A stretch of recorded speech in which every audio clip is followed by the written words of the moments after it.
Is right to raise the importance of mental health and suicide. You know, it is important, Mr. Speaker. I've listened carefully to what he said, and he knows that pharmacology already plays an important role in helping people with their mental health challenges. But he raises an interesting potential emerging treatment. He knows scheduling is an issue for the Home Office, but I'd be happy to meet with him myself and discuss it more. Thank you, Mr. Speaker. The NHS is facing, as the Secretary of State knows himself, extreme pressure because of rising COVID infection rates and hundreds of people still dying every week. This is in the context of 5.6 million people on the waiting list, NHS waiting list. Isn't it time the Health Secretary reverted to making mask wearing mandatory and committed to suspending the reckless decision to charge for lateral flow tests in the coming months? Mr. Speaker, we have a plan during the winter for both the pandemic and other challenges over the winter. We set that out in detail and should remind the Honourable Lady we don't charge for lateral flow tests. David Green. Seen last week's CQC report expressing continuing concern about maternity services in East Kent hospitals, including the William Harvey Hospital in my constituency. Can ministers offer some reassurance to mothers-to-be in East Kent that giving birth in these hospitals is going to be safe? I thank my right honourable friend and I share his concerns completely. Just to reassure him, NHS England has provided £1.6 million to East Kent Hospitals University NHS Foundation Trust to fund an additional 38 midwives with 26 already in post, and I'd be happy to keep updated with him to see what the clinical experience is on the ground. Mr. Speaker. A constituent of mine, David Bryden, suffered a horrendous accident at home, falling down the stairs, severing his spinal cord. His family were really encouraged to learn that there was pioneering treatment being trialled at Queen Elizabeth Hospital in Glasgow, the ARC treatment as it's known. However, they were severely disappointed to learn that because he lives in England, he hasn't got the opportunity of access to the treatment. Can the Minister meet with me to see if we can actually come to some sort of resolution for Mr Bryden, please? Good question. Yeah. Thank you, Mr Speaker. I'm very grateful to the honourable gentleman. It's what this House does best, raising particular cases and highlighting them. I'm very happy to meet with him to discuss this very challenging case. I'd like to ask the Secretary of State about pressures in emergency care and comments the new Chief Executive of NHS England made to the Select Committee this morning that we have shortages of 999 call handlers. Is he concerned about the time it's taking to answer some 999 calls? Do we have those shortages, and what are his plans to address them if we do? Mr Speaker, what my right honourable friend highlights, and I know he speaks with experience, especially during tough winters for the NHS, that there are shortages across the NHS, and the right honourable gentleman, my friend, has mentioned 999 callers. There is a huge pressure at the moment on 111 calls as well, and emergency care generally, including ambulance services. There's a significant amount of support that has been put in, especially over the last few months, with especially additional funding, and we are setting out in a detailed plan coming shortly in the next couple of weeks with the NHS exactly what more we will be doing. Given the high COVID infection rates and the risk of new variants of concerns emerging which may be vaccine resistant, what discussion has the Health Secretary had with the Chancellor on extending the Contain Outbreak Management Fund, but also increasing the public health budgets, which are 24% lower than they were in 2015? Mr Speaker, the Honourable Lady will know in terms of the pandemic that we are very focused on vaccinations, on treatments and testing, and she's right to raise the importance of testing and surveillance for possible new variants. That remains a priority for the government, and it is getting the support it needs from the Treasury. Thank you, Mr Speaker. With COVID case rates across my area of Kirklees still above the national average, what extra support can be given to Kirklees to help keep deaths and hospitalisations low, and also to boost the booster programme in Kirklees? Mr. Speaker, my honourable friend is right to raise the extra pressures that Kirklees is seeing. I think public health officials there, the local council and others are doing everything that they can. Extra support is available. It's something that we keep under review. But he's also right to raise the importance of the booster programme. The more people that get boosted and the sooner they do when they're eligible, the better it will be for not just them but the whole community. Across the continent of Europe, mask wearing, ventilation in buildings and the use of green passes for events are commonplace. Also across the continent of Europe, they have much lower infection rates, hospitalisations and deaths. So while the Secretary of State addresses the backlog in the rollout of vaccinations for children and for boosters, will he consider implementing the very good practice that can be seen in other countries? Mr. Speaker, as the government has set out, in terms of the challenges of the pandemic and the challenges more generally over winter, we set out a detailed plan.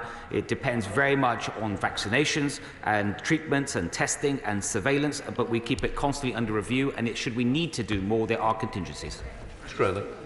Speaker, can I add weight to what the Honourable Member for Newcastle under Lyne said earlier? I have a similar situation in my constituency, the Chalk Pit in Epsom. It is really important that we strengthen the public health duties of the Environment Agency. Could I ask the Secretary of State to make that a priority in his discussions with his ministerial colleague? Yes, Mr. Speaker.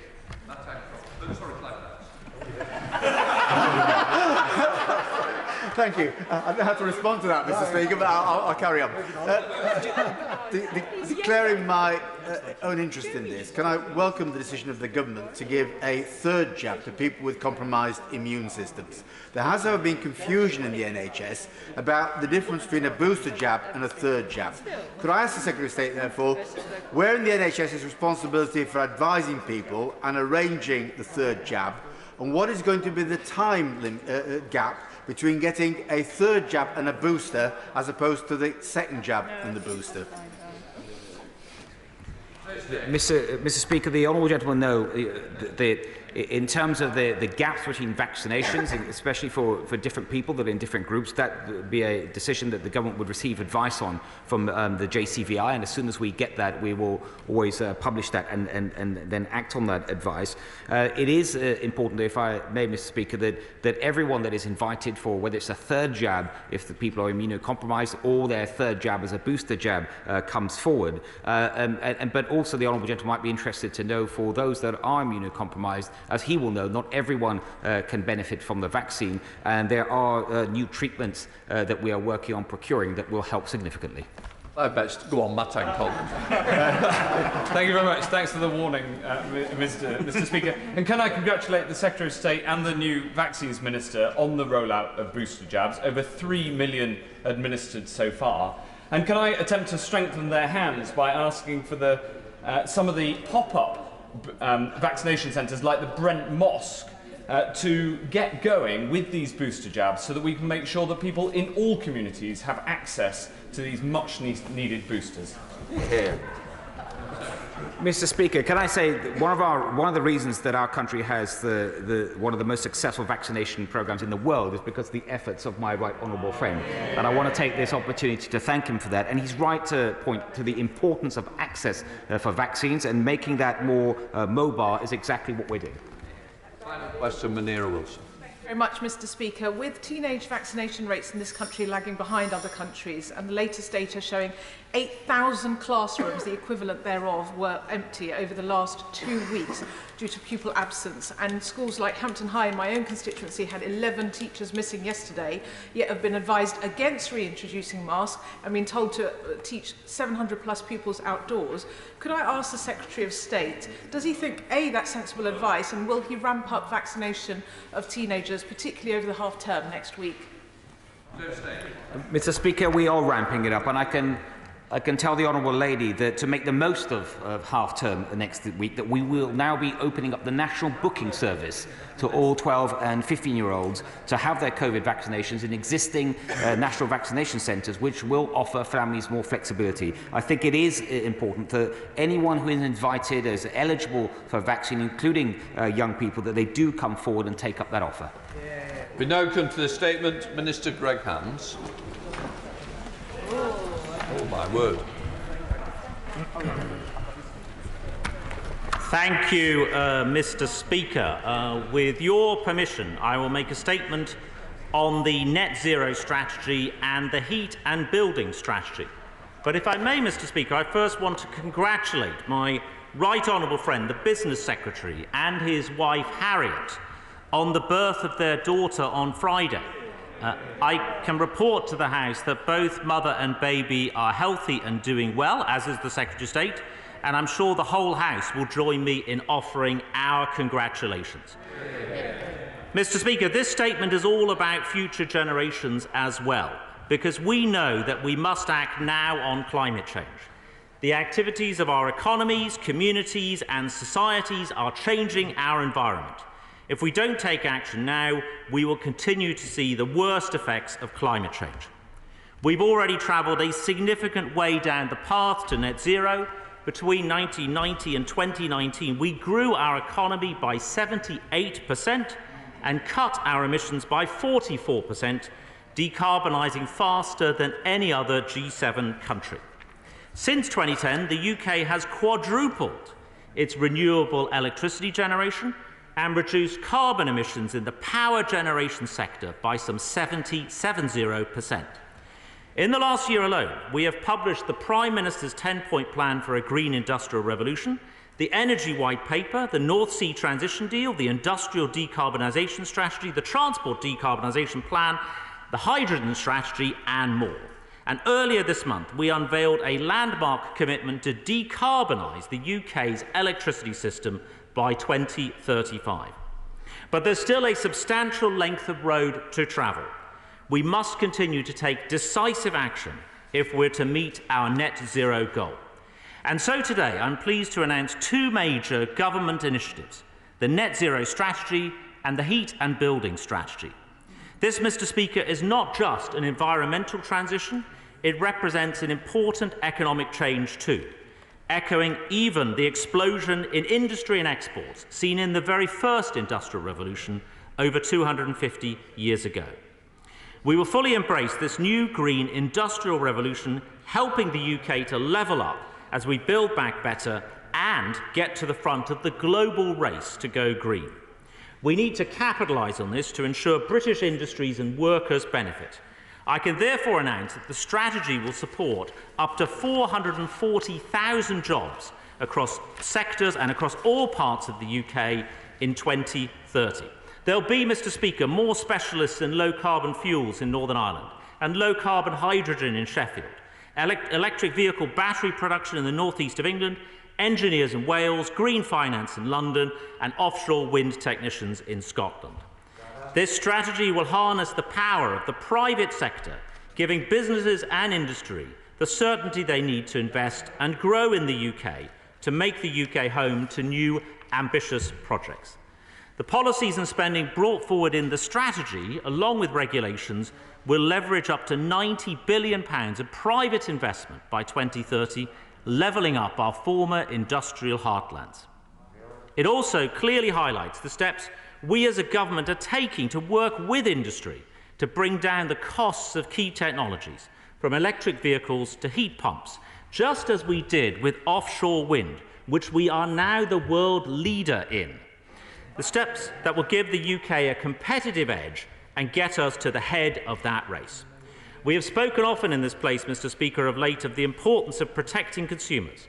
And indeed, consumers are at the heart of this strategy. Making green changes, like boosting the energy efficiency of our homes, will help cut the cost of bills for consumers across the UK. Switching to cleaner sources of energy will reduce our reliance on fossil fuels and again bring down costs down the line.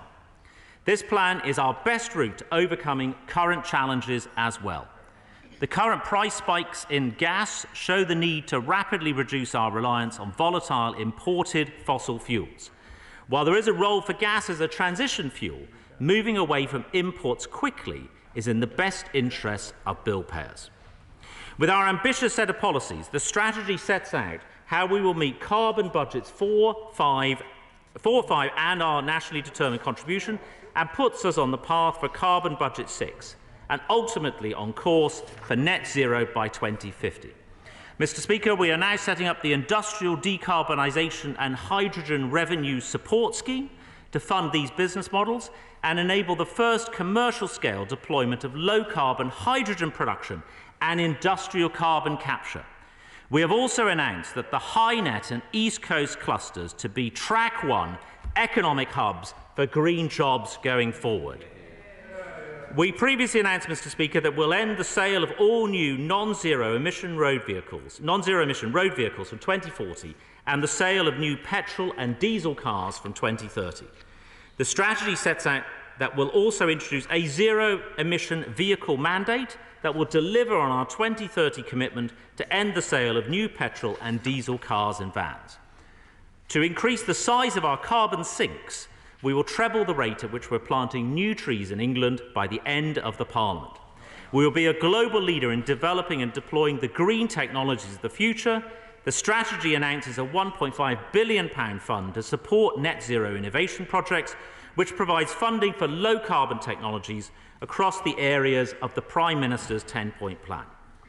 Mr. Speaker, we've also published our heat and building strategy that sets out our plans to significantly cut carbon emissions from the UK's 30 million homes and workplaces in a simple way that remains affordable and fair for British households. We'll gradually move away from fossil fuel heating and improve the energy performance of our buildings through measures such as grants of up to £5,000 towards the cost of heat pumps, a further £800 million for the Social Housing Decarbonisation Fund to upgrade social housing, and a further £950 million home upgrade scheme to improve and decarbonise low-income homes off the gas grid. 2021 is a vital year for action on climate change. In just 2 weeks, the UK government will host the crucial United Nations COP26 conference in Glasgow. As the PM has said, it needs to be a turning point for humanity, the point at which we pull together and pull our bootstraps up to keep 1.5 degrees centigrade in reach. Hosting COP26 also gives the UK a huge opportunity to showcase our world-leading climate credentials and set an example, Mr. Speaker, to other countries to raise their own ambitions too. The net zero strategy will take centre stage in our display, setting out our vision for the UK that is cleaner, greener and more innovative. Mr. Speaker, we are ready for Glasgow, and I commend this statement to the House. We now come to the Shadow Secretary of State, Edmund Labange. Thank you, Mr. Speaker. Can I thank the Minister for his statement? And I want to send my warmest congratulations, as I have done directly, to the Secretary of State on the birth of his new baby. Let me start by saying, Mr. Speaker, that it is good that tackling the climate crisis is a shared national objective across this House. And we want the government to succeed at COP26 in just 10 days' time. But there are two central questions about the strategy published today. Does it finally close the yawning gap between government promises and delivery? And will it make the public investment which is essential to ensure the green transition is fair and creates jobs? And I'm afraid the answer to both questions, despite what he said, is no. The plan falls short on delivery. And while there is modest short-term investment, there is nothing like the commitment we believe is required. And we know why. When asked at the weekend about the Treasury's approach to these issues, a Bayes source said this: "They are not climate change deniers, but they are emphasising the short-term risks rather than long-term needs." Mr. Speaker, the Chancellor's fingerprints are all over these documents, and not in a good way. So we've waited months for the heat and building strategy. It is a massive letdown. We're in the midst of an energy price crisis caused by a decade of inaction. Emissions from buildings are higher than in 2015. The biggest single programme that could make a difference is a 10-year, house-by-house, street-by-street retrofit plan to cut bills, emissions and ensure energy security. There are 19 million homes below EPC Band C. But the best estimates of the proposals today is they will help just a tiny fraction of that number. Indeed, I say to the Minister, there is not even a replacement for the ill-fated Green Homes Grant for homeowners. Can he explain where the long-term retrofit plan is? Did Bayes argue for it and get turned back by the Treasury, or did he not make the case? On heat pumps, The government's own target says we need 600,000 homes a year installing heat pumps by 2028. But they're funding just 30,000 a year, helping just 1 in 250 households on the gas grid. Can he explain why does his plan on heat pumps fall so far short of what is required? On transport, we agree with the transition to electric cars, and I support and welcome the zero emissions mandate, but we need to make it fair for consumers. We should at the very least have had long-term zero-interest loans to cut the cost of purchasing electric cars. So can he tell us in his reply what is the plan on electric cars to make them accessible to all and not just the richest? On nuclear, I have to say to him, I was surprised given the advanced publicity that the word did not even cross his lips. We have seen a decade of inaction and delay on this issue. Can he tell us in his reply why there is still no decision on new nuclear? Now, Mr. Speaker, the failure to invest does not just affect whether this transition is fair for consumers, but also workers in existing industries. Take steel. It will cost £6 billion for the steel industry to get to net zero over the next 15 years. If we want a steel industry, as we do across this House, we will need to share the costs with the private sector. But there is nothing for steel in this document, and a £250 million clean steel fund some way down the road will not cut it. Can he tell us in his reply what are the estimates of the needs of the steel industry and how he thinks they can be met? The same is true with investing in new industries like hydrogen. There is a global race in these areas, and the UK is not, I'm afraid, powering ahead, but is falling behind. Germany is offering €9 billion for a new hydrogen strategy. The UK, 240 million, and we're putting off decisions till later in the decade. And Mr. Speaker, we see the same pattern across the board, including on land use, industry and transport. And because of this failure to invest, there remains this chasm between promises and delivery. And I just want to ask him finally, it was very noticeable from the Minister's words that he did not say that this plan meets the target for 2035, the 6th carbon budget. Surely that is a basic prerequisite of a strategy to 2050. So can he tell us in his reply whether the policies in this document actually meet the 6th carbon budget for 2035, or whether it falls short less than halfway to net zero? Isn't the truth, Mr. Speaker, that despite hundreds of pages of plans, strategies and hot air, there is still a chasm with this government between the rhetoric and the reality? My fear is this plan will not deliver the fair, prosperous transition we need, equal to the scale of the emergency we face.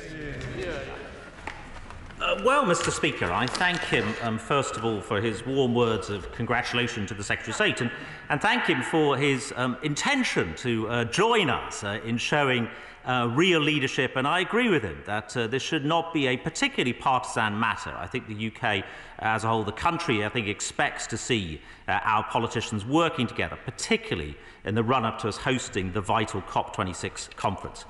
But, Mr. Speaker, I'll take deal with his various points in turn. First of all, I think on power, Mr. Speaker, I think it's worth pointing out the success that we have had on renewables. When he left office, he was the Secretary of State for Energy and Climate Change up to 2010. Renewables were only around 10% of our energy mix in terms of our power mix, and now that is around 43%. Offshore wind costs have come down by 2/3. And he mentioned nuclear, Mr. Speaker, but I remember, because I'm just about old enough, the 1997 New Labour manifesto, where the manifesto said that there would be no new nuclear projects for 10 years. It took Labour to actually do anything at all on nuclear. Mr. Speaker, I think in terms of heat and buildings, he called it a modest investment. It was actually a £4 billion investment. But, Mr. Speaker, the difference is we want to go with the natural choices that families make, working with businesses. If you like, the natural point where a homeowner needs to replace his or her boiler to incentivise the take-up to a greener choice. He says that the £450 million investment is somehow inadequate. But I think, actually, Mr. Speaker, this will kick-start demand. Octopus Energy, and indeed others, have already said overnight that they think they can already make heat pumps an equivalent cost to natural gas boilers by April 2022. I've got confidence in the ability of British industry and British energy companies to innovate. In terms of energy-intensive industries, we of course have our £350 million Industry Energy Transformation Fund, and we are speaking continuously with the sector, and we will keep the House informed. On nuclear, I said, Mr. Speaker, that actually there is new money announced. There's the Future Nuclear Enabling Fund, £120 million for optionality on nuclear for future AMRs. And of course, we stick to our commitment for a final investment decision on a further nuclear power station to be taken this Parliament. On hydrogen, he's right, Mr. Speaker, that the German government has done good work here. My good friend Peter Altmaier, the German Industry and Trade Minister. But the UK, we also have our world-leading hydrogen strategy launched just in August. And we are aiming for 5 gigawatts of low-carbon hydrogen generation production capacity by the year 2030. Mr. Speaker, I would just say, in terms of his final comment about 2030, our commitment is unchanged. But let's have a look, Mr. Speaker, I might, at his commitment for a moment, because the member for Holborn and South St Pancras, who is his leader, Mr. Speaker, backed the 2019 manifesto, which is to go net zero by the year 2030.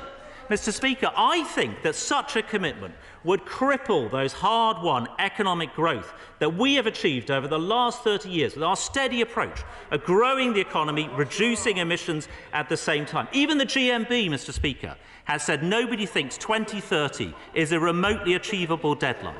The CBI has said there's no credible plan to achieving net zero by 2030. Mr. Speaker, I think that this government has got the right ambition.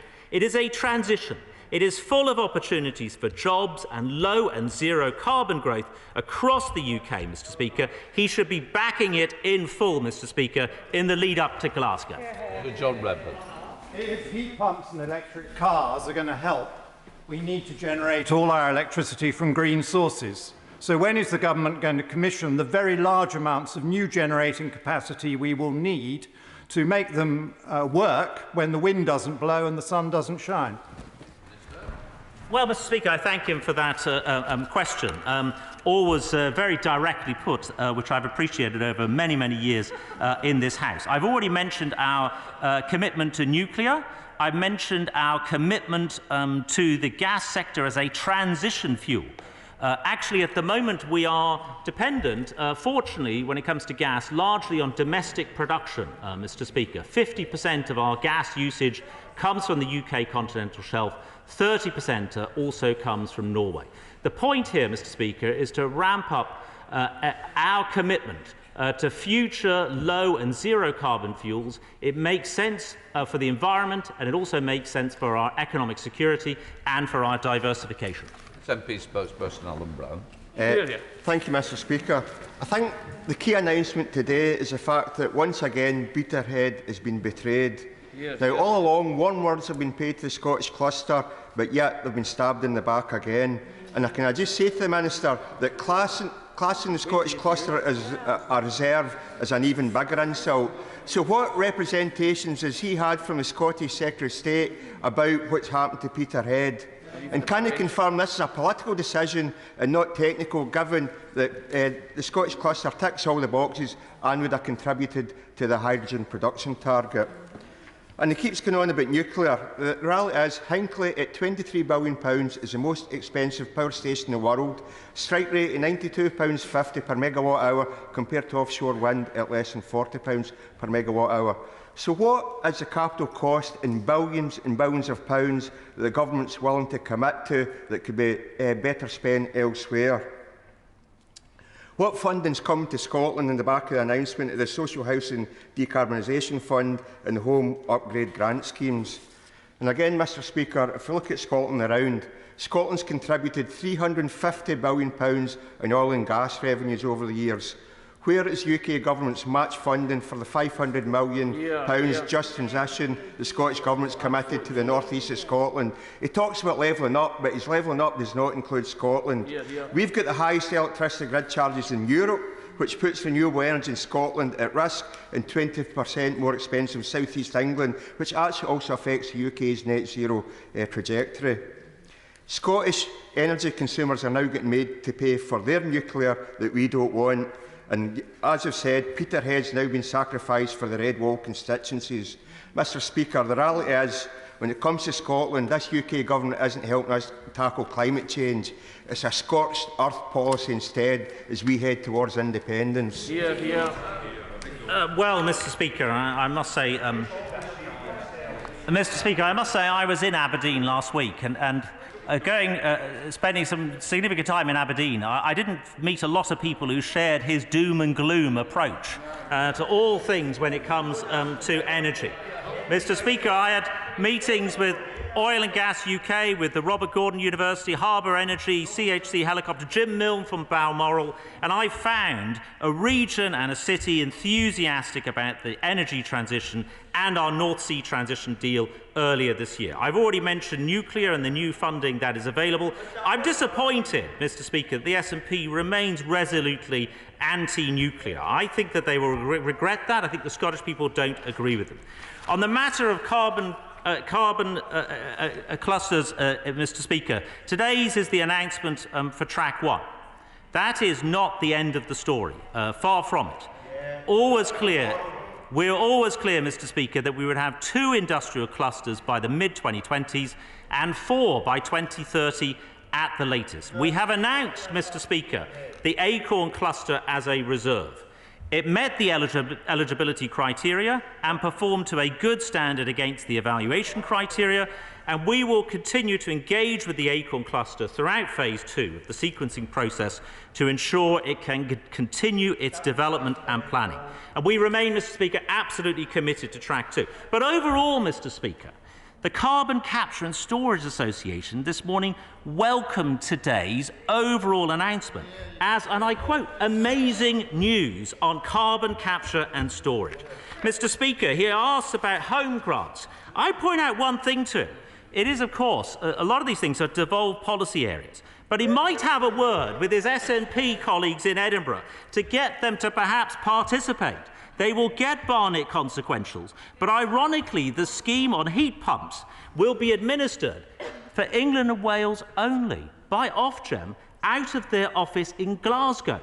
So those administering the scheme, Mr Speaker, will not themselves be eligible for it unless the Scottish Government takes action to match what the UK Government has said.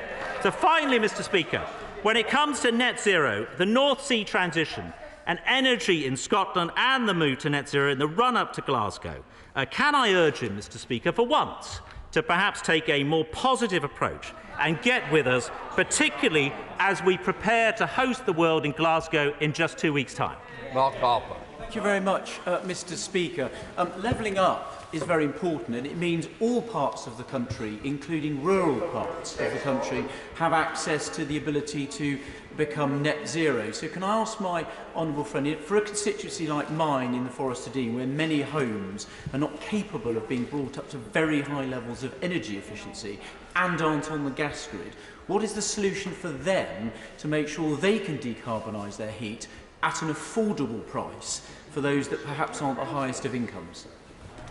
Well, Mr Speaker, of course, on top of the announcement that I made just now, he's absolutely right. For properties that are off-grid and the importance of making sure that our overall agenda, as well as levelling up, but actually the overall government agenda, of course, must reach those people. On top of the announcement that I made earlier, we, of course, have already committed £2.5 billion to off-the-grid properties through the Home Upgrade Grant, and we will explore extending it to 2030. Chair of the Select Committee, Durham Jones. Thank you, Mr Speaker, and can I thank the Minister for advance copy of his statement this morning.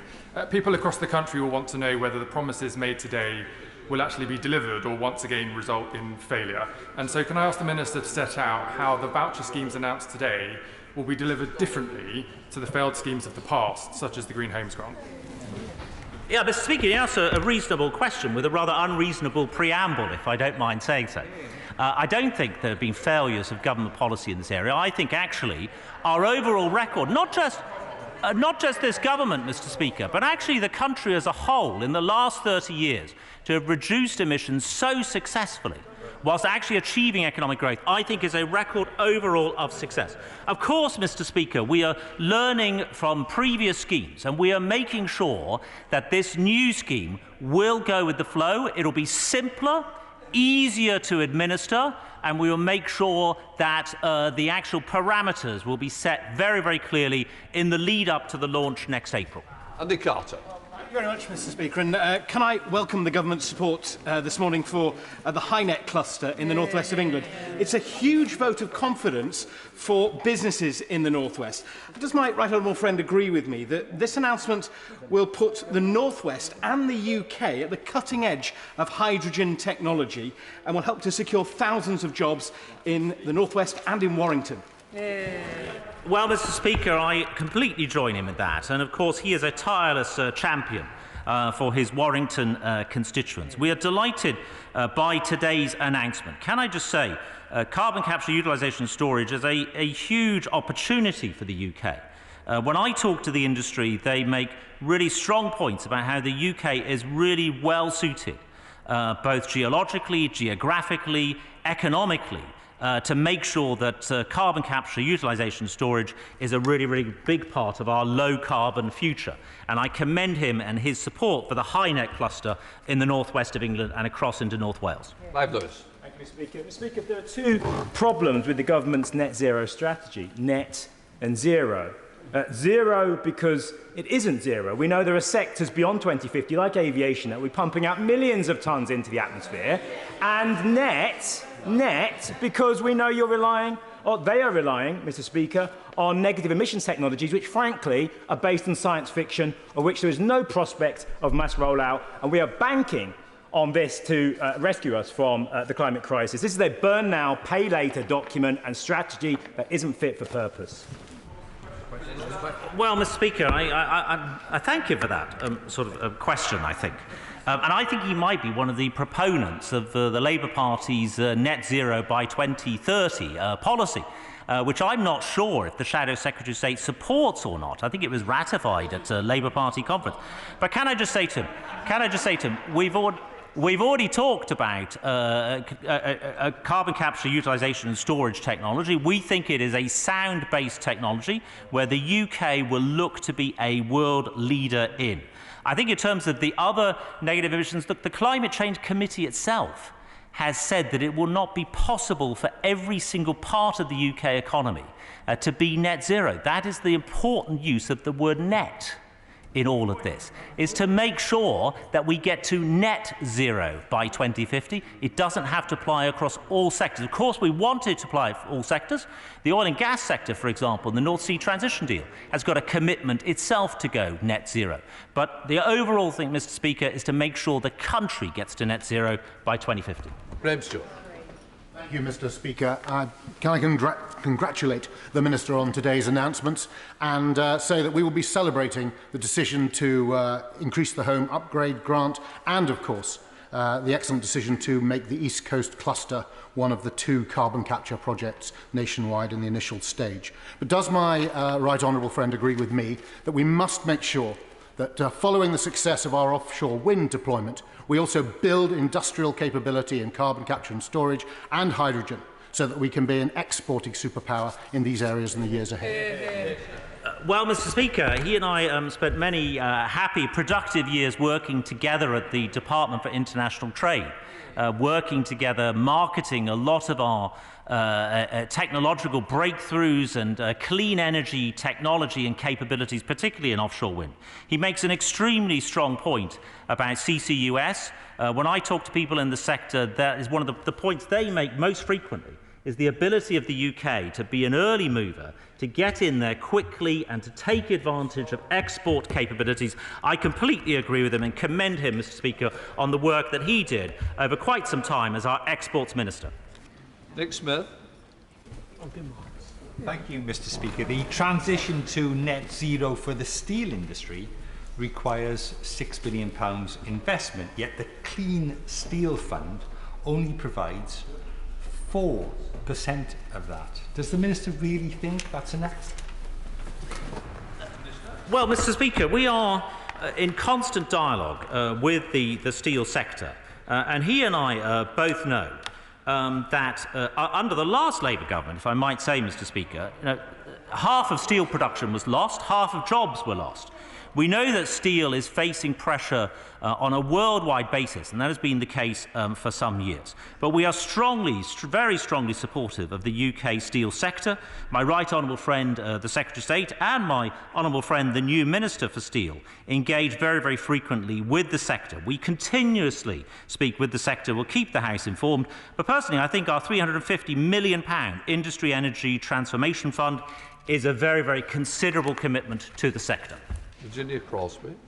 Thank you, Mr. Speaker. Can I welcome the steps set out by my right honourable friend to unleash the potential of our whole country? And can he reassure my Unismore constituents that they will benefit from the 440,000 net zero jobs being created by 2030 and the £90 billion of private investment? And will the Minister accept my invitation to visit Wilvernerith and see firsthand why the Prime Minister is such a fervent supporter?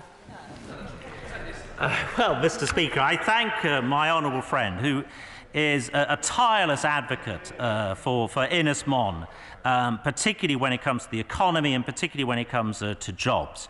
Yes, of course, Ynys Môn, the whole of Wales, North Wales, will benefit from those new green jobs that this net zero strategy will help to foster. And when it comes to nuclear, Mr. Speaker, the new money announced today for the Future Nuclear Enabling Fund is for optionality for the future, so we can make future decisions based on good information on nuclear. And obviously that includes potential for sites like Wilver. Neil Hamby. Thank you, Mr. Speaker. The Minister talks of effectively crumbs for Scotland, which is the renewable energy capital of Europe, with a few jobs as technicians offshore. Whereas in my Kirkcaldy and Cowdenbeath constituency now, we're the fourth most impacted by the cuts to working tax credit and universal credit. Couple this with the escalation of fuel prices. I want to know, why do the UK government insist on levying connection charges, not to France, not to the Nordic countries, but uniquely to Scotland, driving away investment, jobs and ambitions for our green future and an end to fuel poverty in Scotland? Well, Mr. Speaker, sorry, I didn't quite understand his point about connectivity. But what I will say to him is this, is Scotland is absolutely vital for the UK's energy needs, both currently and in the future. Both currently in terms of oil and gas, the 50% of gas that is currently consumed in this country that comes from the UK continental shelf. Scotland is absolutely vital for that. Scotland is also vital for our future offshore wind capabilities and other low carbon and renewable energies. Absolutely, there's exactly the technology, the capability and the capacity that I saw last week in Aberdeen. And perhaps he might get a little bit more optimistic about Scotland's future when it comes to energy, Mr. Speaker, because I certainly am. Joe Gideon. Thank you, Mr. Speaker. I welcome my right honourable friend's statement and the government's commitment to helping all industrial clusters to decarbonise as we transition to net zero by 2050. As an energy-intensive sector, the decarbonisation of the ceramic industry will play a crucial role in this transition. That is why I'm delighted to back the British Ceramic Confederation's plans for a virtual ceramics sustainability hub based in Stoke-on-Trent to develop new decarbonisation technology, including carbon capture and storage.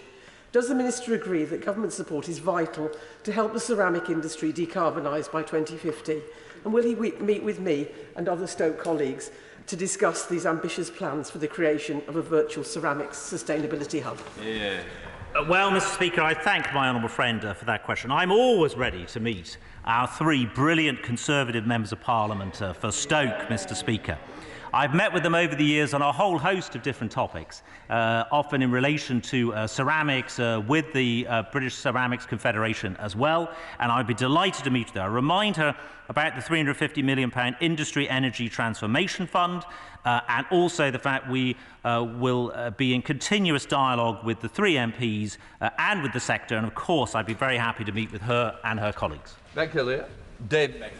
Thank you, Mr. Speaker. Mr. Speaker, once again we hear warm words and big headlines and big figures from the government, but too little detail, as the Public Accounts Committee has repeatedly highlighted. So I hope the Minister will make sure that there are repeated and meaningful reports to Parliament on these figures, good or bad, so that we can keep a track? But will he also look at the issue about people's behaviour? There is a challenge, as others have highlighted, not just about the money, but about the hassle factor of, for example, greening homes that are very challenging to insulate. How is the department looking at that, and will he commit to do so?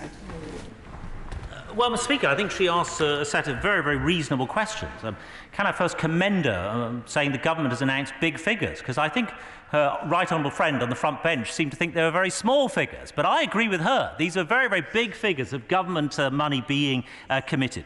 But she asked a reasonable point about people's behaviour. Of course, we want to make things as straightforward, simple and transparent for consumers as possible. We want people to be making the change, to be incentivised. The government is putting their financial incentives. We want people to feel incentivised to make the right choices. And that can be something just as simple as making the scheme straightforward, easy to understand. And that is where I think we will be moving on the replacement boiler programme to make sure that that is easy as possible for people to understand when it starts next April.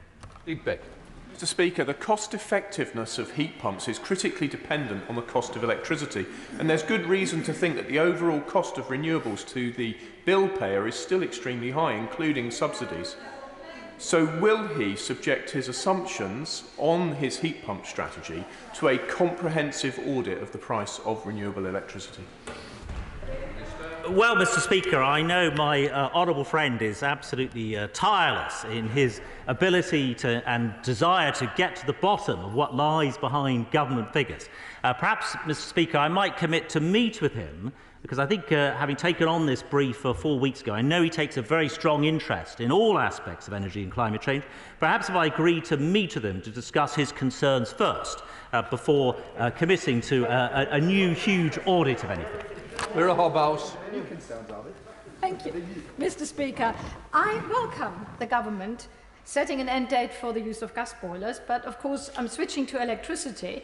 For heating our homes only makes sense if the electricity used is not derived from fossil fuels. And yes, because of Lib Dems in government, the renewable sector has made big strides, but it is actually by no means accelerating in the way it should be. So will the government take this opportunity before COP26 to announce an end date for using fossil fuels in the production of electricity?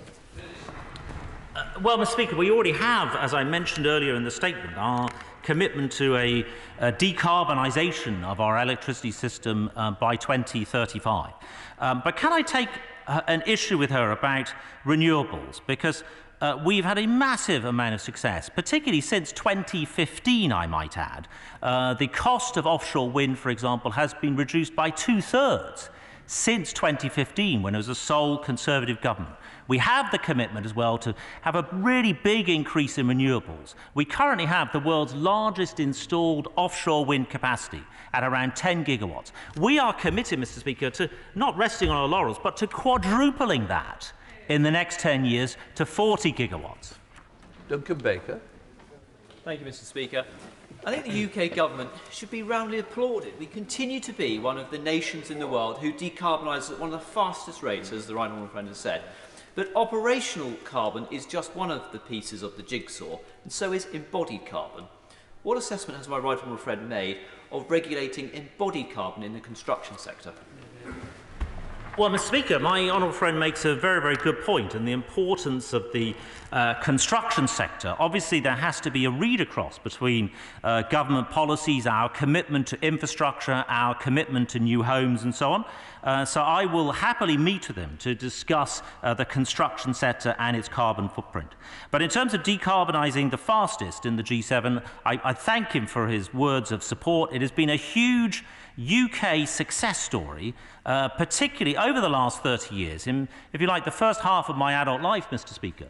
And we've actually done really well as a country overall at that time.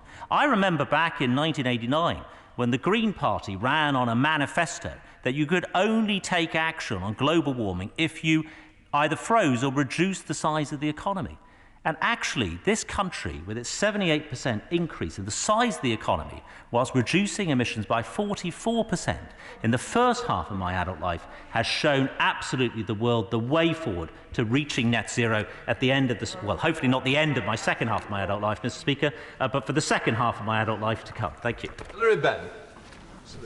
Thank you very much indeed, Mr. Speaker. There are about 250,000 homes in Leeds with gas boilers. I have many constituents, all members will have many constituents, who are struggling to pay the gas bill at the moment, let alone face the prospect of paying between £6,000 and £15,000 for a new heat pump, notwithstanding the grants that he's announced today, or the hope which we all share that the cost of heat pumps will fall. What is the government's plan for ensuring that all of the households in our communities are able to make the transition to a zero-carbon future that we know must happen? Well, Mr. Speaker, we remain absolutely committed to our existing target of 600,000 homes per annum having a heat pump by the year 2028. The scheme announced today shows that direction of travel. We are not saying that this is a scheme that is going to provide a heat pump for every house. This is a scheme which will kick-start that market. We've already seen really positive reactions. I mentioned the reaction from Octopus Energy and others in the sector who've said actually overnight that they think that they can deliver an equivalent price. We will be watching that very, very closely, these commitments. They believe they can deliver an equivalent price by as early as April next year. That is where the opportunity for his and my constituents lie. Not in the government coming along and replacing everybody's gas boiler, but actually by the government sending a signal, kick-starting that market, showing a signal that we want the private sector to respond positively. Mark Palsy. Mr. Speaker, Rugby's at the heart of National Grid's gas pipeline network running across from one side of the country to the other, and in the summer I visited their church oversight where I saw a substantial national asset. We know that the harmful emissions from gas can be reduced in the short term by putting hydrogen up to 20% in the existing network with natural gas, and in the longer term we can move to 100% hydrogen. So when we hear about stopping the installation of gas boilers, will the Minister confirm that there remains a substantial future for gas within our energy supply? Well, Mr. Speaker, he makes a very, very good point. Of course, gas has a substantial future, certainly in the short term, in our energy supply.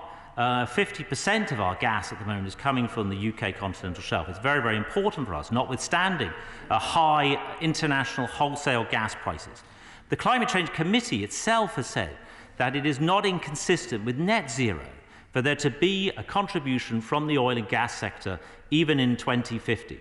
It's a question now working with the sector. That is why we have done, Mr. Speaker, the North Sea transition deal, actually working with industry and getting the two of us in partnership with the Oil and Gas Authority to make sure that we get there, make that transformation. A lot of the skills, Mr. Speaker, are also transferable from the oil and gas sector to, for example, offshore wind.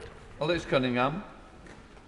Wish, Mr. Speaker. As Chair of the All-Party Parliamentary Group on CCS, I'm delighted at today's announcement that the Tees, along with our Humber colleagues, will lead the way on carbon capture, use and storage and hydrogen production.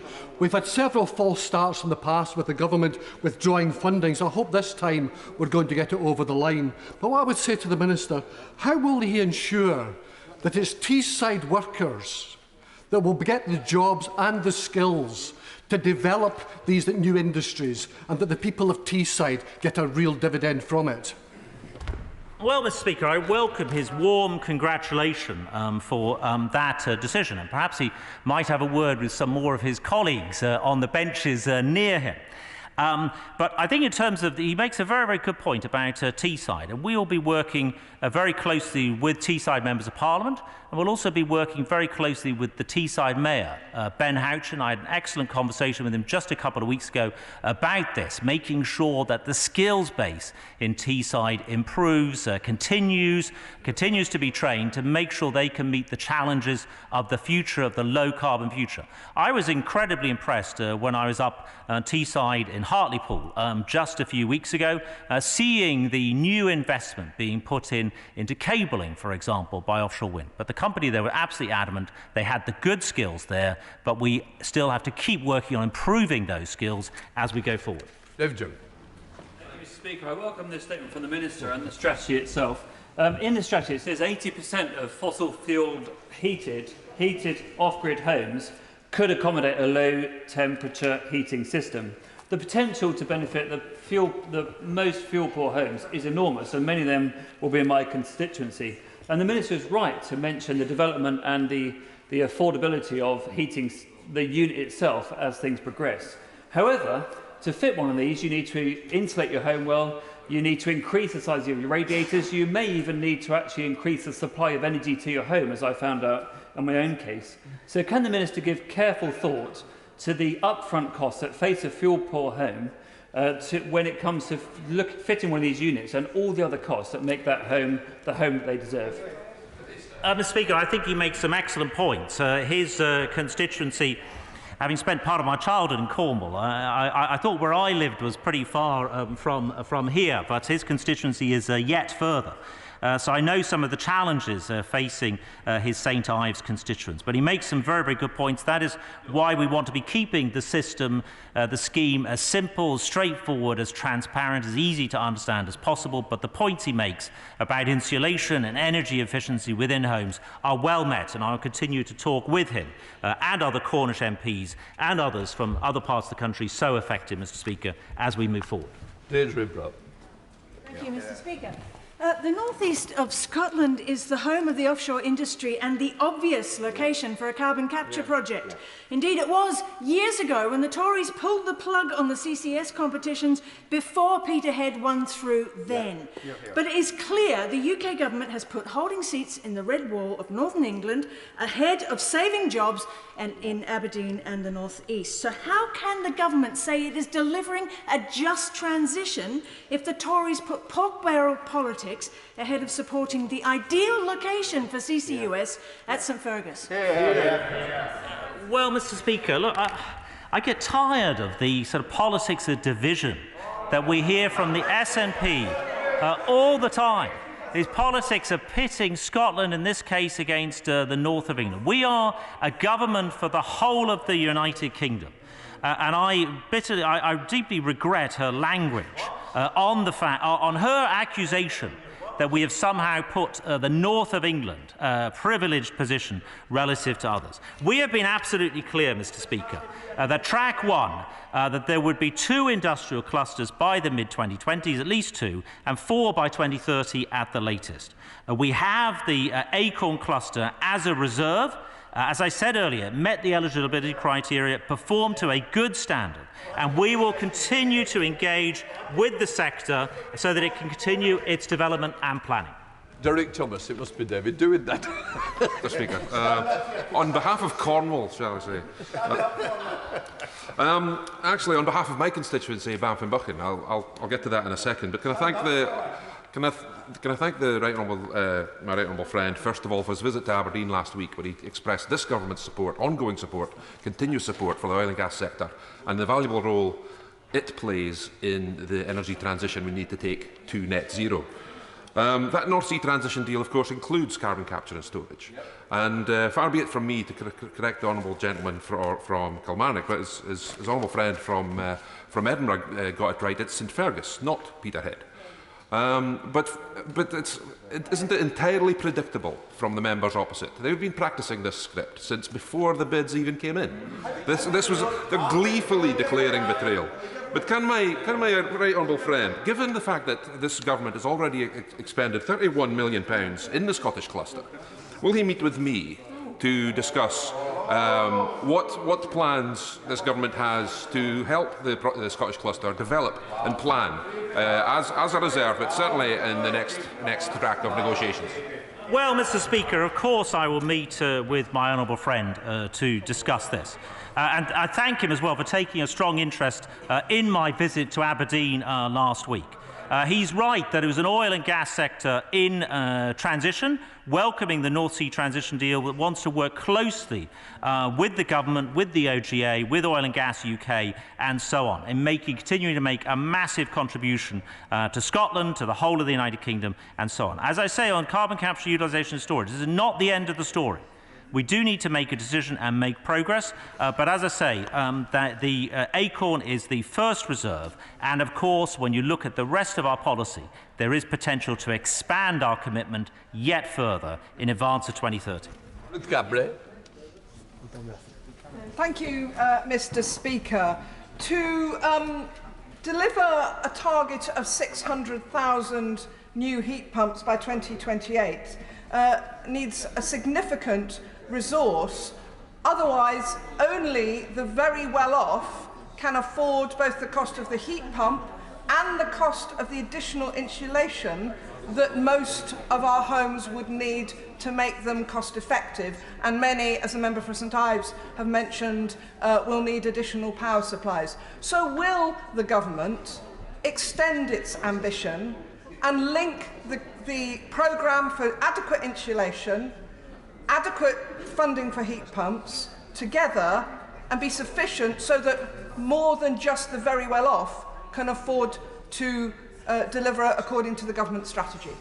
Well, Mr. Speaker, I think she underestimates our commitment, because it's not 600,000 new heat pumps. It's 600,000 new heat pumps per annum by the year 2028. This is a huge commitment, Mr. Speaker, but it is a commitment that we think is best met largely by the private sector. That is why the announcement we made today on these grants of up to £5,000, we strongly believe, will kick-start the private sector in providing these heat pumps. I've already pointed overnight to the welcome of this announcement from energy companies in particular who think that they can get the price of those heat pumps down. That, I think, is the right strategy, not the government coming along paying for everything to meet that commitment. I think it's working with the private sector. Let's get the energy companies, the ball is now partly in their court to see if they can get the price of those heat pumps down. James Wilde. Thank you, Mr. Speaker. Many people in villages in northwest Norfolk live in poorly insulated homes. So can my right honourable friend ensure that the home upgrade scheme and other schemes within this strategy help my rural constituents so they can live in warmer, more efficient homes? Well, Mr. Speaker, I think the comments I made in relation to Cornwall earlier, I expect to probably also apply to parts of North Norfolk. So, of course, I will make that commitment that we will make sure that households that are in fuel poverty, households that face poor insulation, including in remote areas, will get the support that they need and deserve. Andy MacDonald. Thank you, Mr. Speaker. Many of us on this side of the House have been articulating the case for CCUS for many years, including my right honourable friend from Doncaster North and my honourable friend from Stockton North. So despite the shortcomings of the statement, including any clarity on whether the net zero strategy will meet the 2035 sixth carbon budget, the East Coast Cluster announcement is most welcome.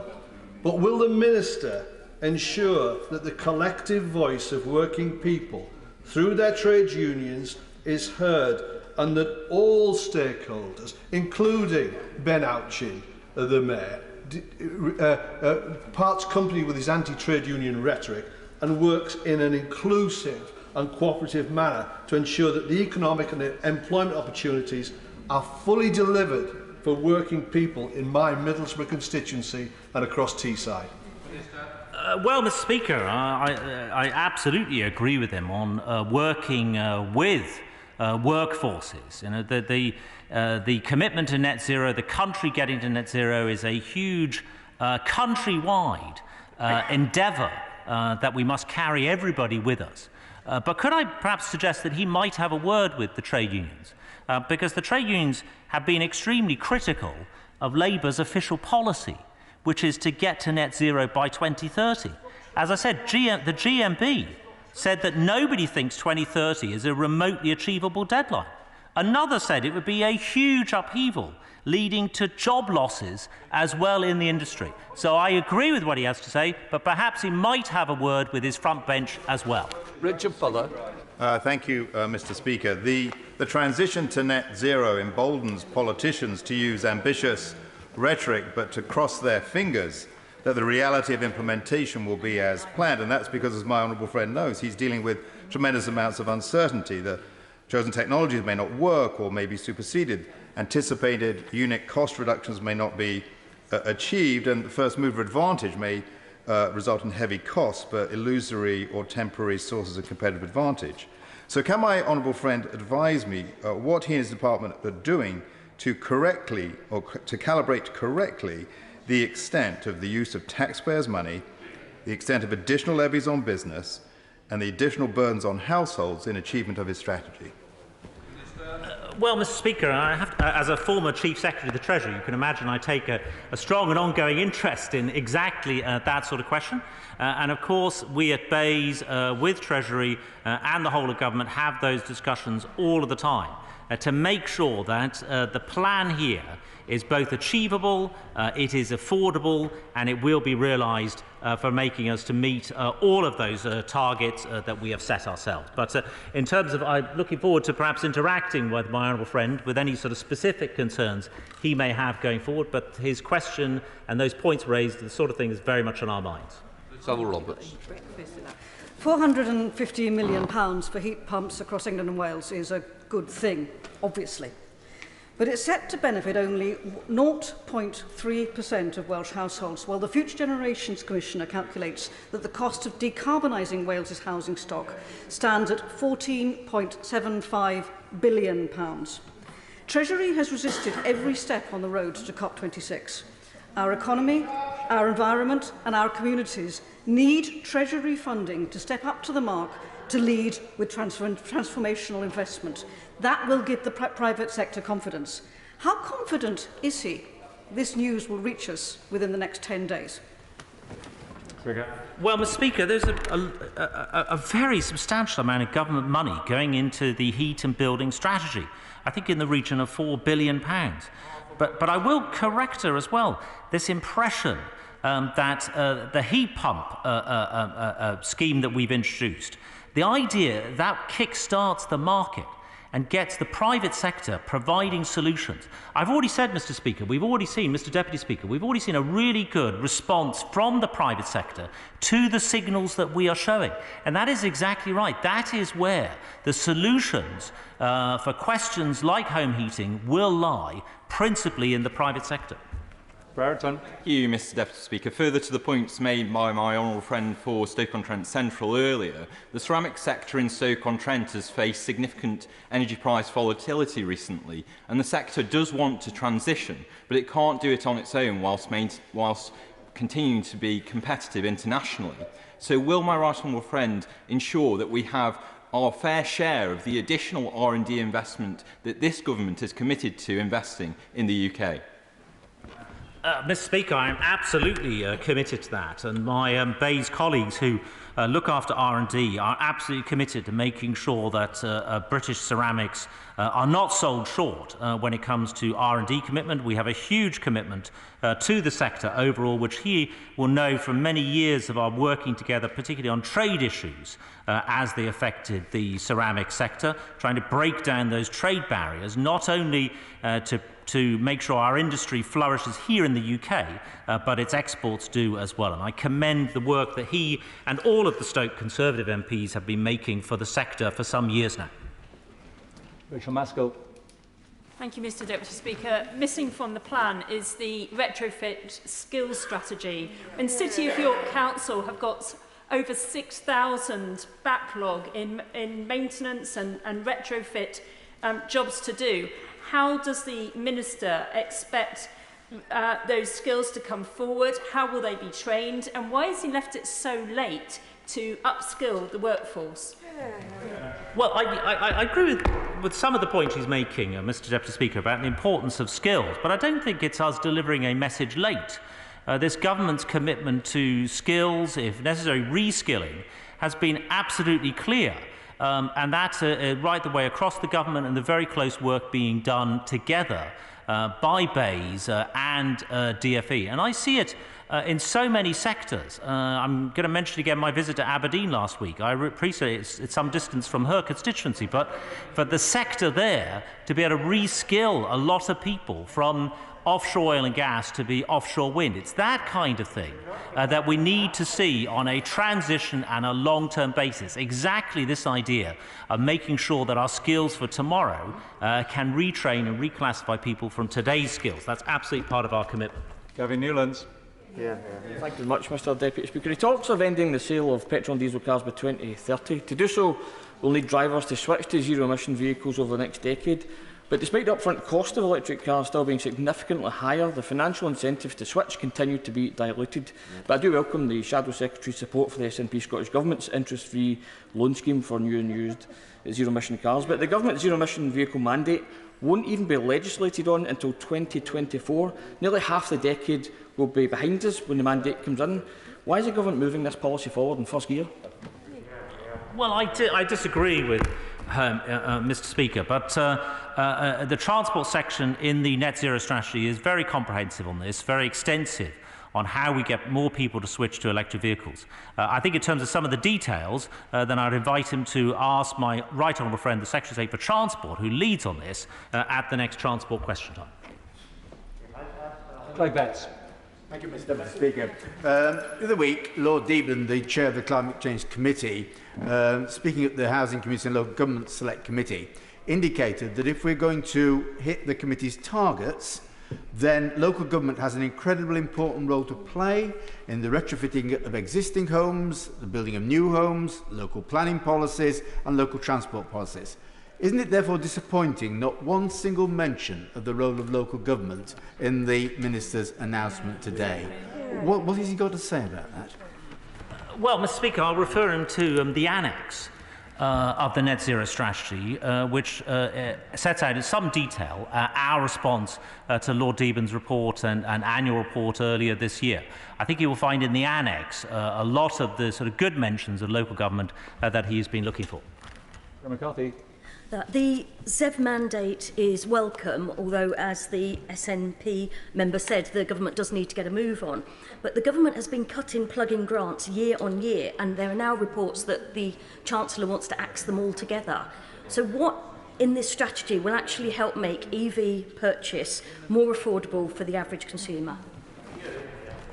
Well, Mr Speaker, I think nobody should doubt the government's commitment to getting a switch to electric vehicles. That I certainly hope her right honourable friend, the Shadow Secretary of State, has also been taking up and taking an interest in recent times. I think he's nodding in the affirmative there, so that's one more. Mr Speaker, Mr Deputy Speaker. But look, in terms of the overall commitment, this is something which is very much on an ongoing basis. I'd also refer her to the transport section in the Net Zero strategy and also to the annex in terms of the report on the Climate Change Committee. Thank you, Mr Deputy Speaker. The Minister says he wants to work collaboratively, yet didn't reach out to the Welsh Labour Government, didn't share plans despite saying he was going to. And of course, plans on net zero are welcome, but this is greenwash wrapped up with a great big green bow. Only the most well-off will benefit from these heat pumps, and what the government hasn't made clear is that these new measures householders would actually also need, such as insulation, water storage, new radiators.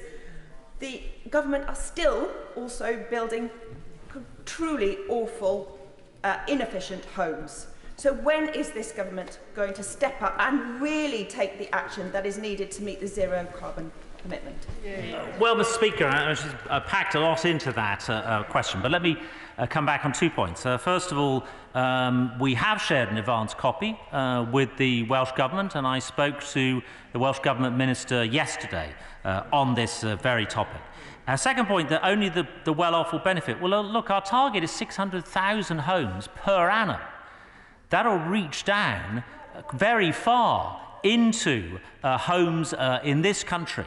And I am absolutely confident, Mr Speaker, particularly with the commitments being made by different energy companies to make heat pumps in particular cheaper.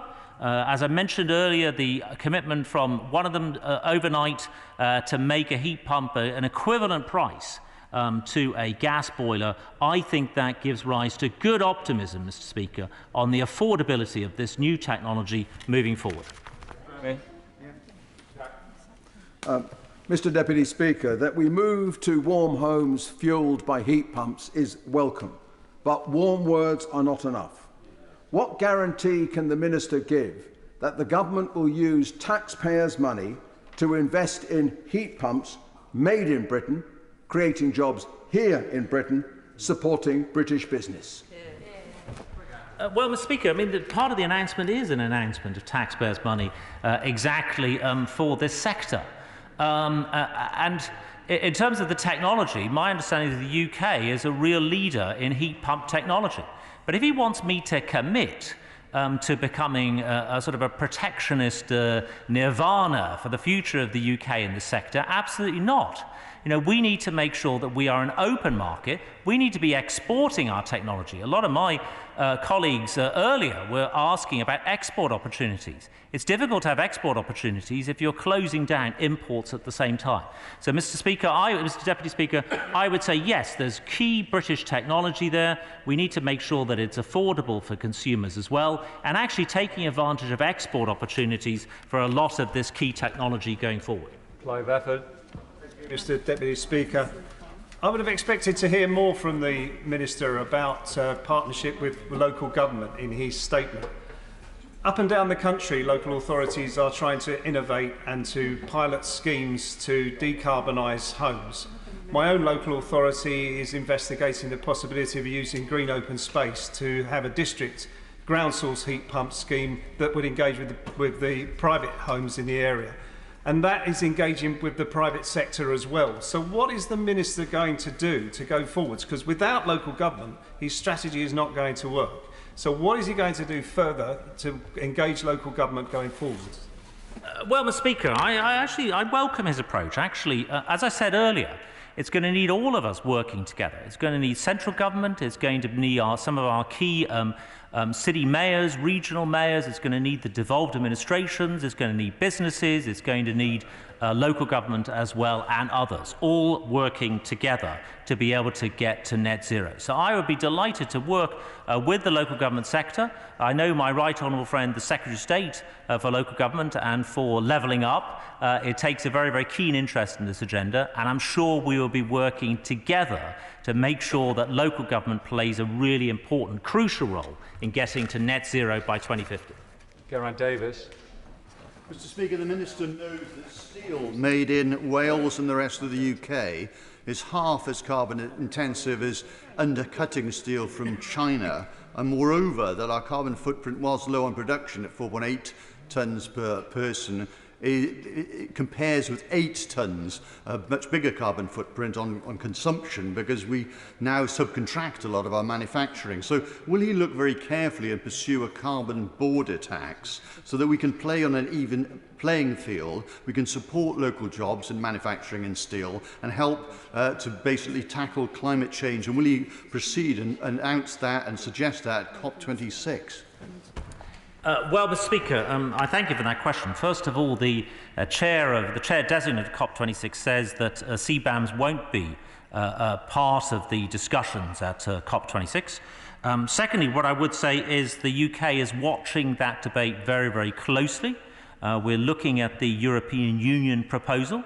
We need to make sure, of course, that it is WTO compatible. We, of course, have to make sure that those proposals do not discriminate against the developing world and key, particularly in very lesser developed countries, that those proposals don't discriminate there. But the CBAMs debate is very much an alive one, and we will continue to study it very, very closely indeed. Jim Shannon. Thank you, Mr. Deputy Speaker. Can I thank the Minister for his announcement and his very clear commitment to all regions of the United Kingdom, and particularly to Northern Ireland, and I thank him for that. I very much welcome this strategy and decision to end the sale of gas boilers by 2035. What incentives can the Minister offer to builders currently developing to make those changes to new builds now, and not to wait until 2034 to change that skills based on ability? And is the Minister upskilling part of the government's agenda? Thank you. Well, upskilling is very much part of the government agenda. I think in terms of how the heat pump ready programme will be operating, that's also something that, if I understand correctly, is a Northern Ireland only scheme, but we have seen that scheme in operation. That will help to inform the England and Wales scheme, I think, going forward. But I think that scheme will also support the government's target of 600,000 installations a year by 2028, which also covers Northern Ireland. Stephen Flynn. Mr Speaker, in 2015, this UK government pulled the plug on £1 billion of carbon capture and storage investment in Peterhead. Today, they have repeated that same mistake, a betrayal of the North East of Scotland by pulling the rug out from underneath the Acorn project. He knows that Scotland cannot meet its net zero ambitions without carbon capture and underground storage. So can I ask him, why is he shafting Scotland?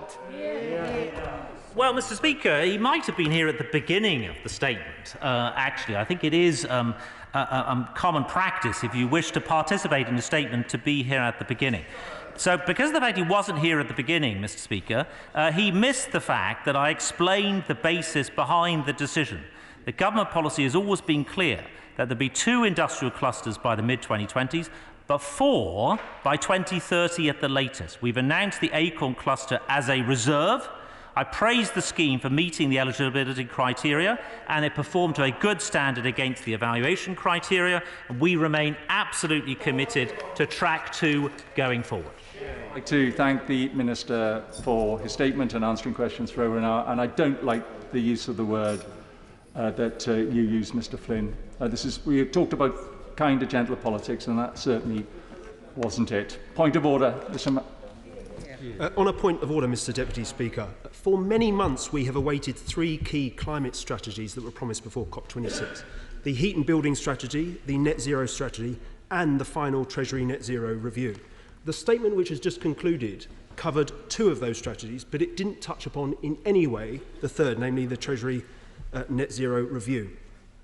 Can I ask whether you have had an explanation as to why that Treasury net zero review was not covered in the statement that we've just heard, and whether there will be a statement from a Treasury Minister in due course so members can properly interrogate and ask questions about it? Well done, I'd like to thank Mr Pennycook for his point of order and giving forward notice of it. Mr Speaker frequently and firmly asserts the duty of the government to make important announcements to this House first, and I'm not aware of the announcement which he's referring to, but I know that the Treasury bench will have heard that, and I'm sure will take that forward.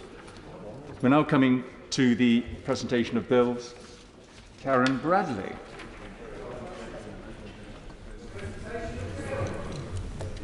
Company Transparency, Carbon and Supply Chains Bill. Second reading what day? Friday, 3rd of December, sir. Friday, the 3rd of December. Thank you. Presentation of Bill Gavin Newlands. Devolution Employment Scotland Bill. Second reading what day? Friday, 22nd of October. Friday, the 22nd of October. Thank you very much. We now come to the 10-minute rule motion. Sarah Owen. Thank you, Mr Deputy Speaker. I beg to move that leave be given to bring in a bill to extend entitlement to parental bereavement leave and pay to parents of babies miscarried or stillborn during early pregnancy and for connected purposes. Grief hits everyone differently, but one thing that is universal is that it takes time. It's why people are entitled to bereavement leave when losing a loved one. I wasn't prepared for the grief of miscarrying. I was even more shocked that I wasn't entitled to bereavement leave, but legally had to take sick pay instead. But when what I wasn't feeling wasn't a sickness. It was physically painful, yes, but my overriding feeling was grief. A deep sense of loss of hopes, dreams, and mourning a lost future with babies I never got to hold. And it is something that happens to around 1 in 4 pregnancies. The Miscarriage Association reports around 250,000 people each year in the UK miscarry. This is an issue that impacts families who've got in touch with me in Luton North, but in every constituency in the country. There will be families who will face this grief everywhere. And I can't believe in 2021 people are forced to take sick leave to process their grief. I knew I was miscarrying during my first pregnancy. It happened at work. I was due to speak for the first time to the executive of my trade union, GMB.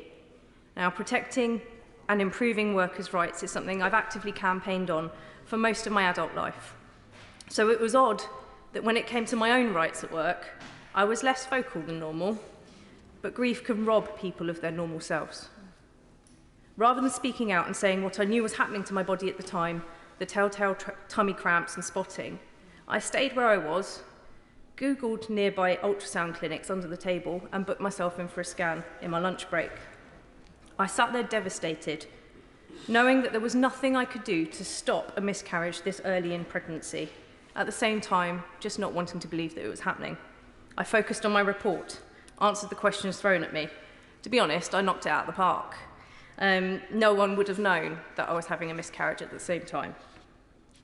Then I walked back to the office in pain and alone, going back to my desk, waiting until I could have the scan that confirmed my fears and my pain.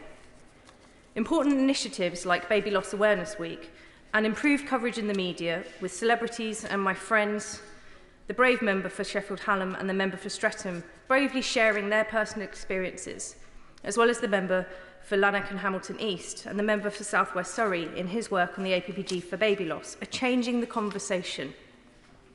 I've also been proud to get to know the member for Truro and Falmouth through her own experience and her work co-chairing the APPG. They are all helping to break the stigma of miscarriage and baby loss, but the law is too slow to change. Although my previous very lovely line manager gave me time and space to recover, I was still sending in sick notes from my GP.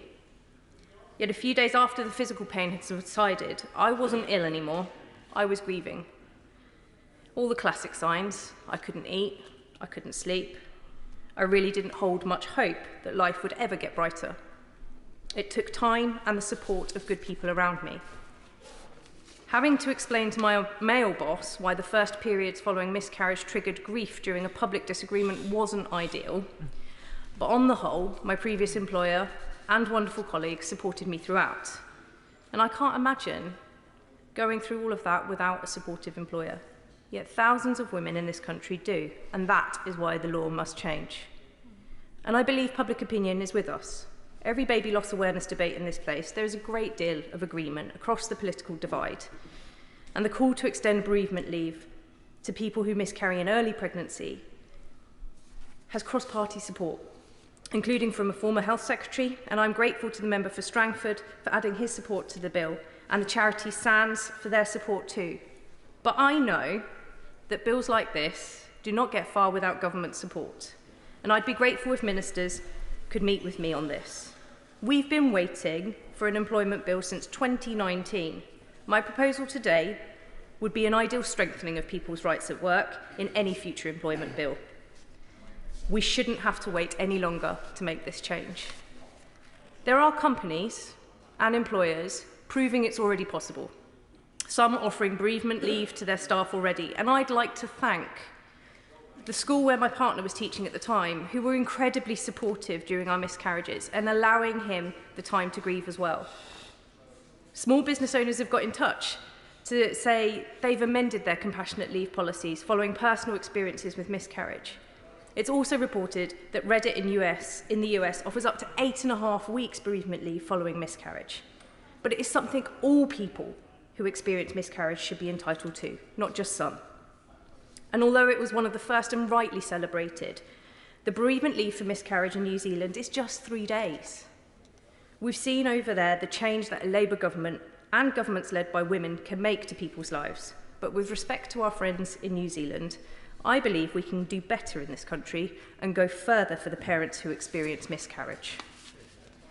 The first time it took me 2 days to completely miscarry.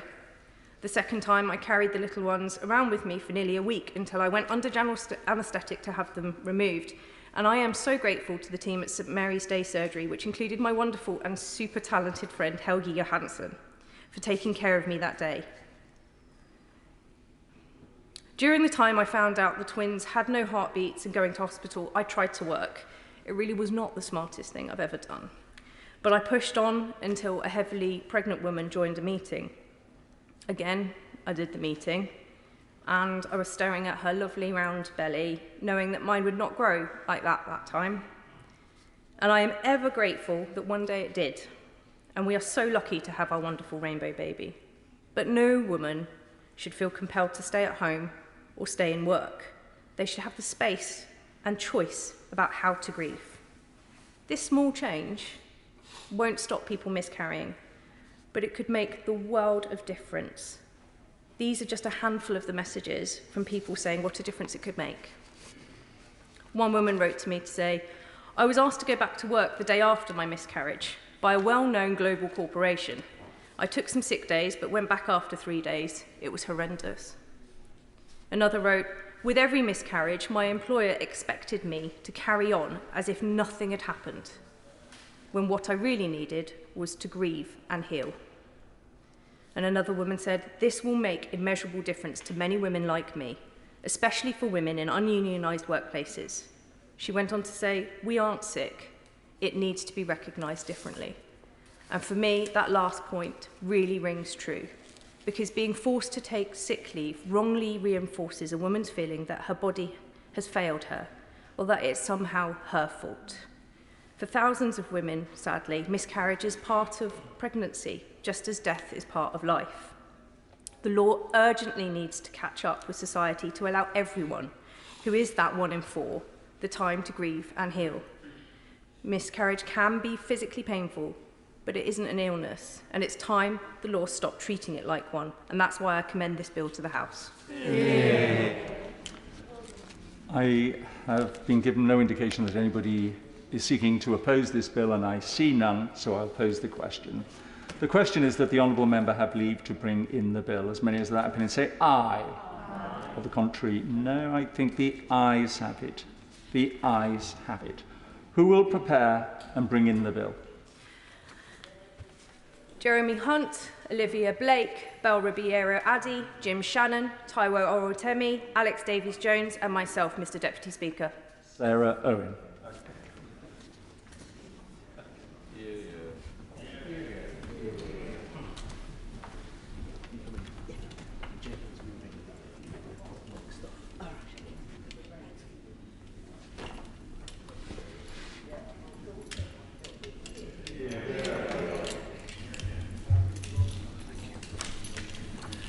Bereavement, leave and pay, stillborn and miscarried babies bill.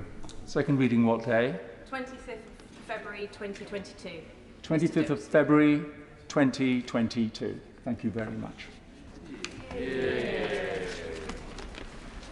We now come to the business of the House today motion. Minister to move. I beg to move. Business of the House today motion as on the order paper. Anybody indicating? Nope. So the question is as on the order paper. As many of that can say aye. Aye. Contrary, no. I think the ayes have it. The ayes have it. We now come to motion number 3, relating to independent expert panel recommendations for sanctions and the Recall of MPs Act 2015. I should inform the House that Mr Speaker has selected the amendment in the name of the Leader of the Opposition, and so I call the Leader to move the motion. Thank you, Mr Deputy Speaker. I beg to move the motion standing in my name on the order paper. Being a Member of Parliament is an honour and a privilege. The rights conferred on those who hold office as members exist to help us perform our constitutional role of representing our constituents and their interests as fully as we can. Yesterday, we reflected on a Member of Parliament whose devotion to his constituents served as an example to us all. Today, with this motion, the House is asked to consider what happens when those elected here let down their constituents.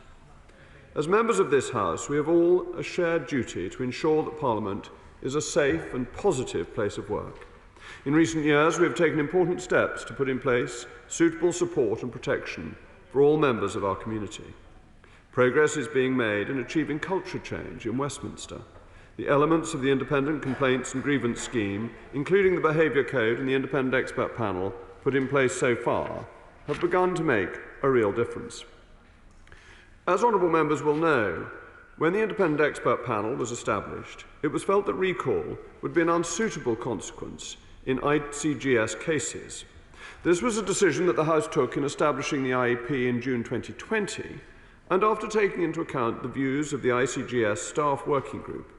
It was their considered view that the opening of a recall petition could have implications both for the complainant's confidentiality and the willingness of future complainants to come forward. Should the 10% signing threshold be reached and a by-election campaign be subsequently triggered, it was also felt that this risk to the complainant's confidentiality would become greater. It has been nearly 12 months since the independent expert panel was appointed in November 2020, and I would like to thank Sir Stephen Irwin and the panel for their work. The panel has had to consider very serious ICGS cases. Since it commenced its work, this House has had cause to consider once more the discrepancy between ICGS and non-ICGS cases when it comes to the interplay with the Recall of MPs Act. Further to a period of engagement with the independent expert panel, staff groups and the trade unions, the House of Commons Commission has come to the view that it is right to amend the standing orders to enable recall to be triggered as a result of an IEP-recommended sanction of suspension. I would like to thank the Clerk of the Journals for identifying a simple and clear mechanism by which this could be achieved, and note that Sir Stephen Irwin, Chairman of the IEP, while ultimately wanting the matter settled by legislation, has urged the Government to make this change as soon as possible. The purpose of the motion before us today is therefore to amend the standing orders to ensure that a sanction of suspension of a qualifying duration made following a report from the independent expert panel will lead to a recall petition. The Recall of MPs Act 2015 provides 3 conditions for a recall petition process, one of which is a suspension of a period of at least 10 sitting or 14 calendar days. For a recall to be initiated under the Act, the sanction must be applied on the recommendation of the Committee of Standards or another committee of the House of Commons concerned with standards of conduct. The independent expert panel is not a committee of the House of Commons, and therefore a sanction that might otherwise qualify can never result in a recall petition. If today's motion were agreed, in future, should a member be suspended for a period of at least 10 sitting days or 14 calendar days, whether on the recommendation of the independent expert panel, the Committee on Standards, or another committee of the House concerned with standards, the Recall Act would be engaged.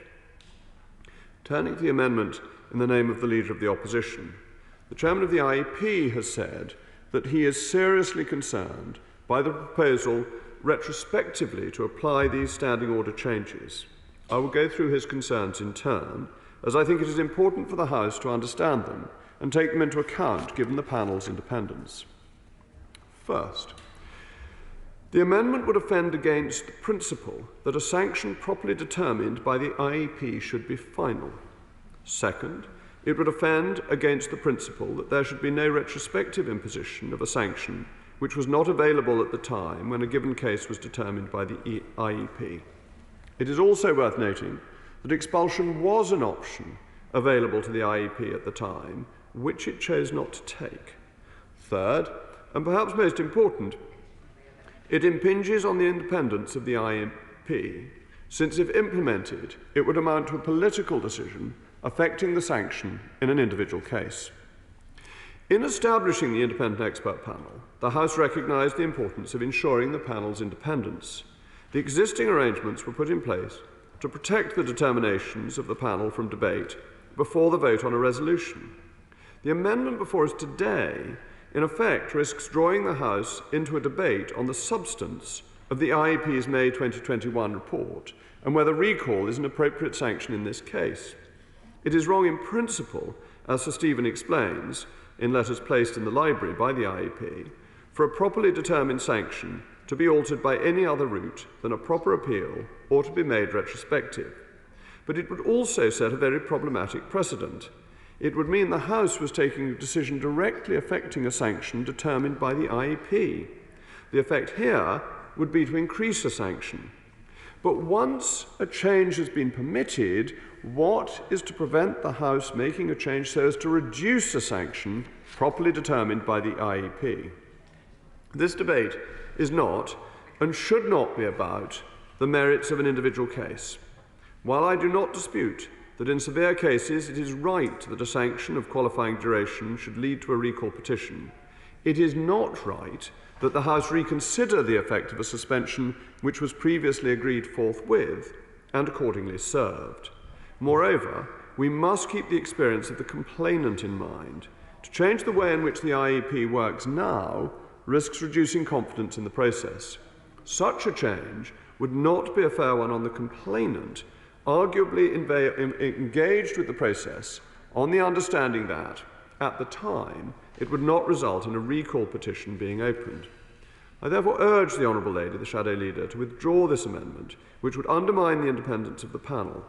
To apply these measures retrospectively could violate the independence of the panel, an independence that is at the core of why the panel was created in the first place on the recommendation of Dame Laura Cox, and which the House has agreed is essential for achieving culture change in Westminster. Mr. Deputy Speaker, none of us doubt the opposition's wish to play its part in making Parliament a safe and supportive place of work. With this motion, we are asked to consider how best to achieve this, and so it is in a spirit of cooperation, not confrontation, that I ask the Shadow Leader to withdraw her amendment.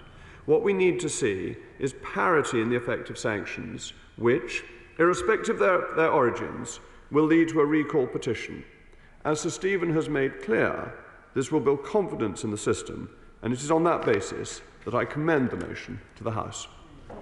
The question is motion number 3 as on the order paper, and I call Thangam Devannair to move the amendment. Thank you, Mr. Deputy Speaker, and I rise to move the amendment in my name and in the name of my right honourable friend, the Leader of the Opposition. And we are here to debate and hopefully